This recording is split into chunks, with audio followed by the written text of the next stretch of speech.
रहे हो चंद्रशेखर राव जी? आपको क्या होने वाले कैसे होने वाले पता नहीं है। जो भड़वे को यहां भेज दिए, भड़वों को कौन संभालना? ऐसे भड़वों को क्यों इधर लेगा के छोड़ दिए? समझाओ उन लोगों को, सिखाओ कुछ उन लोगों को। यहां के बोलने के लिए क्यों उन लोगों को एमएलए चुना है? क्यों उनको डिप्टी लीडर बनाया? आप समझाओ केसीआर साहब उन लोगों को, आप नहीं आए तो नहीं आए। अस्सलामुअलैकुम दोस्तों, वेलकम टू मियां भाई न्यूज़। तेलंगाना लेजिस्लेटिव असेंबली के अंदर एक हल्का फुल्का मगर गहरा सियासी तनकीद से भरा हुआ मंजर देखने को मिला कल, जब ऑल इंडिया मजलिस इत्तेहादुल मुस्लिमीन के फ्लोर लीडर और एमएलए अकबरुद्दीन ओवैसी ने हुक्मरान और अपोजिशन बेंचेस पर एक साथ निशाना साधा। असेंबली के दौरान जब रूलिंग पार्टी और बीजेपी के अरकान की तरफ से कमेंट आए तो अकबरुद्दीन ओवैसी ने अपने खास अंदाज में जवाब देते हुए कहा कि आपको शेरवानी पहनने की कोई ज़रूरत नहीं है, परेशान होने की बात नहीं है। इनके इस जुमले पर पूरी असेंबली में तवज्जो मरकूज हो गई और मेंबर्स के दरमियान हल्की सी गर्मा गर्मी भी महसूस की गई। अकबरुद्दीन ओवैसी का यह बयान सिर्फ एक माज़ाहिया जुमला नहीं था, बल्कि इसके पीछे एक गहरा सियासी इशारा भी छुपा हुआ था। इन्होंने बीजेपी के एमएलए पर तनकीद करते हुए कहा कि आप लोग हिंदुत्व के चैंपियन है, सिर्फ तिलक लगाइए और असेंबली आइए, शेरवानी पहनने की कोई ज़रूरत नहीं है। इनका ये तांज भरा अंदाज असेंबली के अंदर चल रही बी टीम और असली अपोजिशन की बहस को और तेज कर गया। नहीं, आप परेशान मत होइए, आपको शेरवानी पहनने की भी जरूरत नहीं है। आपको पहनने की भी जरूरत नहीं है। सिर्फ आप एक ही काम करो। मैं इनको एक ही बात बोलूंगा, सर हिंदुत्व के चैंपियंस है। अगर मैं तो शेरवानी पहनने में फख्र महसूस करता हूं। माथे पे तिलक लगा के आ जाओ, सर बहुत टाइम देते, लगा के आ जाओ। शेरवानी मत पहनो। शेरवानी पहने तो क्या बोलेंगे? एमआईएम की बी टीम बोलेंगे आपको।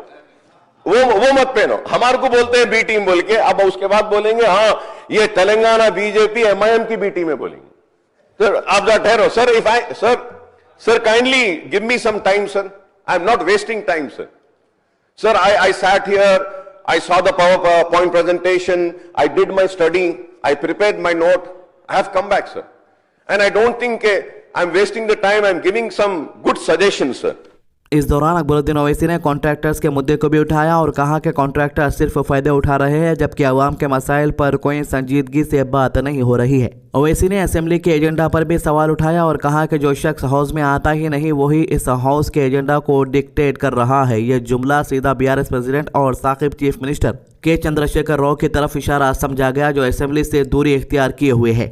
हैदराबाद में असेंबली बाइकआउट पर बात करते हुए अकबरुद्दीन ओवैसी ने बीआरएस लीडरशिप को सख्त तनकीद का निशाना बनाया। इन्होंने कहा कि जो लीडर बड़े बड़े दावे और धमकियां दिया करते थे वो असेंबली में नजर ही नहीं आए। ओवैसी अपोजिशन की हिम्मत और हौसले पर सवाल उठाते हुए कहा कि अगर आप इतने बड़े दावे करते हो तो फिर असेंबली में आने से गुर्रेज क्यों? सिर्फ बाहर बैठकर बयान देने से आवाम के मसाइल हल नहीं होते। अकबरुद्दीन ओवैसी ने असेंबली के प्लेटफॉर्म से शहरी मसाइल पर भी बात की। इन्होंने पिजन्स के ज़्यादा होने पर तशवीश जाहिर करते हुए कहा कि कबूतर रेस्पिरेटरी डिजीजेस का सबब बन रहे हैं। जो लोग कबूतरों को दाना डालते हैं वो अपनी छत पर डालें, सड़कों पर नहीं, क्योंकि इससे आम लोगों की सेहत मुतासिर हो रही है। इसके साथ ही इन्होंने शहर में बढ़ते हुए कुत्तों की तादाद पर भी आवाज़ उठाई। इनका कहना था कि शहर में डॉग पॉपुलेशन इंसानों के बराबर होती जा रही है। एनिमल राइट एक्टिविस्ट सिर्फ बयान देते हैं, लेकिन हकीकत यह है कि कुत्ते बच्चों को काट रहे हैं और आम लोग खौफ से साए में जी रहे हैं। इस मसले पर सिर्फ जज्बाती बातें नहीं बल्कि प्रैक्टिकल हल की ज़रूरत है।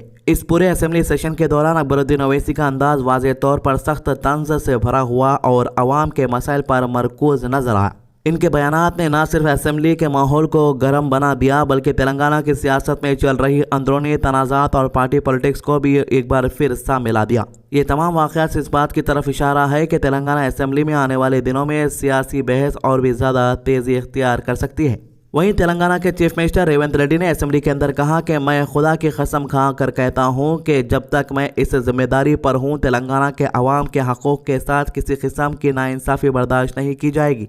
चाहे कोई कितना भी ताकतवर क्यों ना हो, चाहे वो दिल्ली में बैठा या पड़ोसी रियासत में, तेलंगाना के पानी, ज़मीन और किसान के हक पर अगर हाथ डाला गया तो तेलंगाना की सरकार खामोश नहीं रहेगी। कुछ लोग मेरी इंग्लिश का मजाक उड़ाते हैं, मैं उनसे सिर्फ इतना कहना चाहता हूं कि फुटबॉल का दुनिया का सबसे बड़ा खिलाड़ी मेसी भी इंग्लिश नहीं बोलता, लेकिन उसे अपना गेम पूरी दुनिया को दिखाना आता है। जबान से ज़्यादा नीयत और काम की समझ ज़रूरी होती है और मुझे तेलंगाना के अवाम के दुख दर्द की ज़ुबान अच्छी तरह समझ आती है। इतना ही नहीं, गुस्से में तेलंगाना के चीफ मिनिस्टर रेवंत रेड्डी ने इनडायरेक्टली केटीआर और हरीश राव को भड़वा तक कह दिया। इसका वीडियो जो आपने स्टार्टिंग में देखा और वीडियो के दौरान देख सकते हैं कि अकबरुद्दीन ओवैसी अपनी हंसी को कंट्रोल नहीं कर पाए।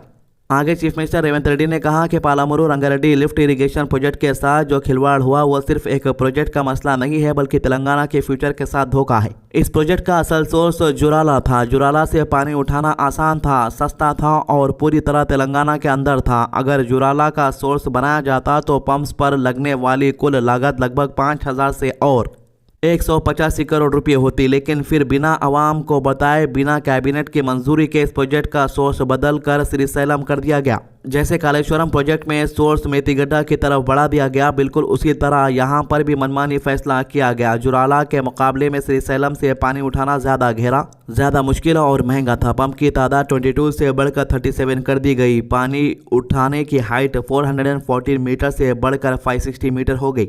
नतीजा ये निकला कि प्रोजेक्ट की लागत सीधा 10,335 करोड़ रुपए तक पहुंच गई। अमेरिका की सरकार ने भी पालामुरु प्रोजेक्ट के लिए मंजूरी दी थी कि जुराला से फ्लड वाटर का इस्तेमाल करके 70 टीएमसी पानी उठाया जाए रोजाना 2 टीएमसी के हिसाब से, ताकि पालामुरु और रंगारेड्डी के किसानों को पानी मिल सके। Engineering staff college of India की जिम्मेदारी दी गई थी कि वो सर्वे करे और डीपीआर तैयार करे और वो भी जुराला को ही सोर्स मानकर। उस वक्त तेलंगाना मूवमेंट के एक्टिविस्ट और तेलंगाना रिटायर्ड इंजीनियर्स फोरम के माहिर लोगों ने भी साफ तौर पर कहा था कि प्रोजेक्ट जुराला से ही बनाना चाहिए। ये सब मशवरा, ये सब रिपोर्ट सिर्फ 26 दिन के अंदर नजरअंदाज कर दी गई और केसीआर ने अपनी मर्जी का प्लान लागू कर दिया। सरकारी ऑर्डर जारी करके प्रोजेक्ट का सोर्स जुराला से श्रीशैलम शिफ्ट कर दिया गया।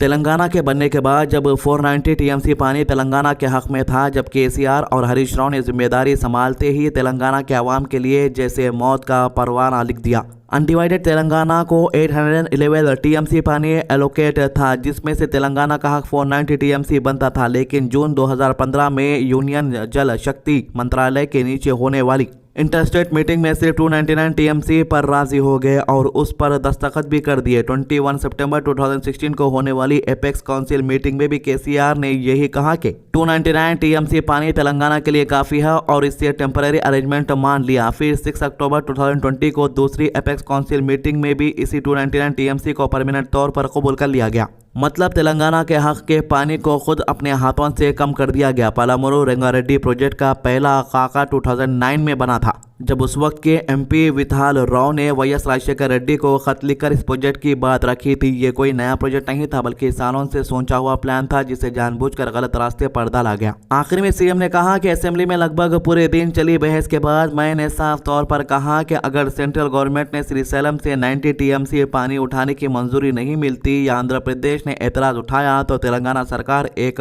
पल की देर के बगैर सोर्स बदलकर जुराला से पानी उठाएगी। जुराला तेलंगाना के अंदर है और वहां से 70 टीएमसी तक पानी उठाना बिल्कुल कानूनी और टेक्निकल तौर पर मुमकिन है। मैं चैलेंज करता हूं, चाहे नरेंद्र मोदी हो, चंद्रबाबू नायडू हो या जगन मोहन रेड्डी, कोई भी तेलंगाना का जुराला से पानी लेने से नहीं रोक सकता। ये थी अभी तक की अपडेट। आज की अच्छी बात, हुजूर सल्लल्लाहु अलैहि वसल्लम ने फरमाया, जो शख्स इल्म की तलाश में निकलता है अल्लाह ताला उसके लिए जन्नत की राह आसान कर देता है। मुस्तदरक 300। हमारे चैनल को सब्सक्राइब कीजिए, वीडियोस को ज़्यादा से ज़्यादा शेयर कीजिए, नमाज की पाबंदी कीजिए, कुरान की तिलावत कीजिए और दुआ में याद रखिए। अल्लाह हाफिज़।